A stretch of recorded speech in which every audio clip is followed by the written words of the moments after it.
নমস্কার বন্ধুরা, তোমরা সবাই কেমন আছো? আমি তো খুবই ভালো আছি। আবার তোমাদের সামনে আরও একটি নতুন ভিডিও নিয়ে চলে এসেছি। সো ভিডিওটা সবাই দেখতে থাকো। তো বন্ধুরা, আমি সকালই মায়াপুরের উদ্দেশ্যে রওনা হয়ে গেছি এবং আমি নবদ্বীপ থেকে এখানে টিকিট কাউন্টারে দাঁড়িয়েছি, টিকিটের লাইন দিয়েছি। আমি নৌকা পারাপার হয়ে সোজা মায়াপুরের উদ্দেশ্যে রওনা দেবো। দেখো, এখানে আমি টিকিট কাউন্টারে দাঁড়িয়ে আছি। টিকিট কাউন্টারে টিকিটের মূল্য 5 টাকা। সেখান থেকে টিকিট কেটে আমি সোজা নৌকার উপর উঠে পড়েছি। নৌকা ছাড়ার পালা। দেখছো, প্রচুর মানুষের সমাগম হয়েছে এখানে।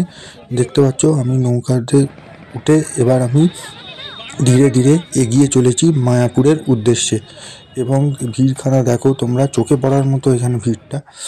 এবার আমি সোজা চলে এসেছি শ্রী চৈতন্য মহাপ্রভু ঠিক একদম গেটের সামনে। নৌকা থেকে নেবে এবার ধীরে ধীরে আমি এগিয়ে চলেছি মন্দিরের দিকে। তো মন্দিরের দিকে এগোতে এগোতে তোমাদেরকে আমি মন্দিরের চূড়ার ভিডিও দেখাচ্ছি। দেখতে পাচ্ছ, ওই দেখা যাচ্ছে দূরে মন্দির। আমি টোটো করে চলে যাচ্ছি।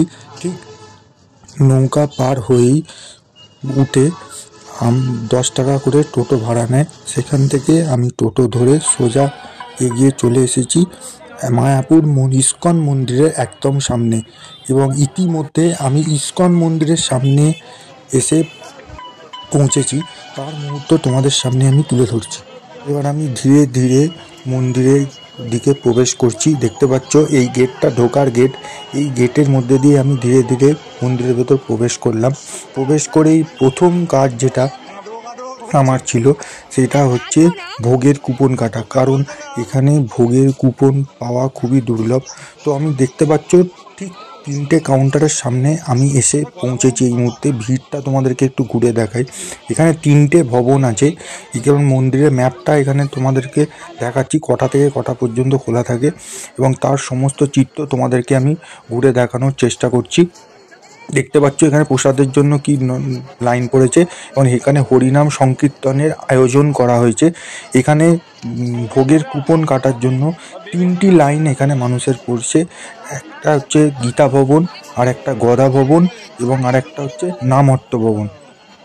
তো 3টে লাইন পড়েছে। আমি সোজাসুজি চলে গেলাম কুপন কাটতে এবং দাঁড়িয়ে পড়লাম গীতা ভবনের লাইনে। এবং গীতা ভবনের আমি টিকিট কেটে নিলাম প্রথমেই।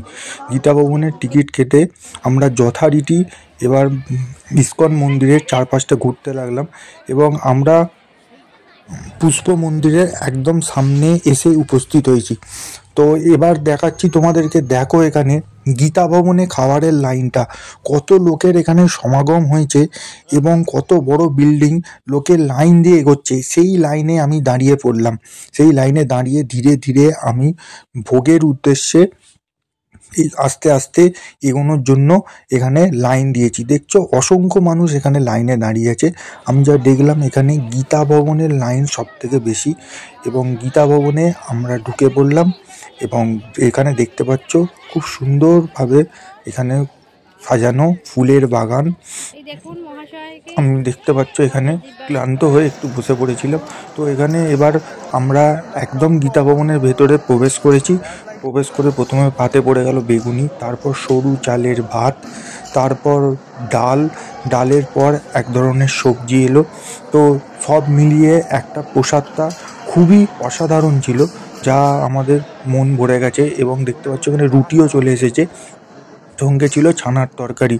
তো প্রসাদ ছিল খুবই অসাধারণ, আর ছিল পায়েস। তো খুবই অসাধারণ লেগেছে প্রসাদটা খেতে। তোমরা এসে গীতা ভবন বা গদা ভবন বা নামহট্ট ভবন যেখানেরই প্রসাদটা খেতে পারো, কিন্তু আমার স্পেশালি ভালো লেগেছে গীতা ভবনের প্রসাদ, তাই তোমাদেরকে তুলে ধরলাম। এবার দেখতে পাচ্ছ এখানে গরুর গাড়ি। আমরা গরুর গাড়ি করে ধীরে ধীরে এগিয়ে চলেছি এবার গোশালার দিকে।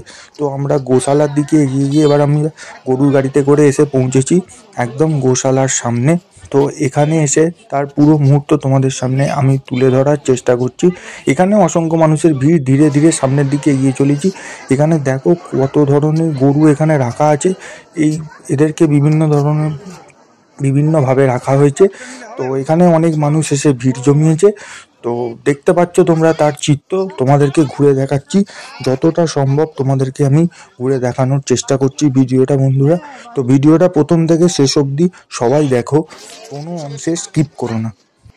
তো বন্ধুরা আমরা গোশালা দেখে এবার আমরা সোজা বাড়ির উদ্দেশ্যে রওনা দেবো। পুষ্প সমাধি মন্দির দেখে আমরা বাড়ির উদ্দেশ্যে রওনা দিলাম। তো ভিডিওটা প্রথম থেকে শেষ অবধি তোমাদেরকে পুরোটাই দেখানোর চেষ্টা করলাম। আমি সেখানে কি করলাম, কিভাবে কাটালাম, তার সমস্ত মুহূর্ত তোমাদের সামনে আমি ক্যামেরাবন্দি করে তুলে ধরার চেষ্টা করলাম। তো ভিডিওটা ভালো লেগে থাকলে অবশ্যই লাইক করো, কমেন্ট করো, আমাকে কমেন্ট করে জানিও তোমাদের ভিডিওটা কেমন লাগলো এবং আমার চ্যানেলটি সাবস্ক্রাইব করে দিও, যাতে অন্য কোনো ভিডিও নিয়ে আমি যখন আসবো তোমরা যাতে আরও ভালোভাবে দেখতে পারো। সবাইকে অসংখ্য ধন্যবাদ।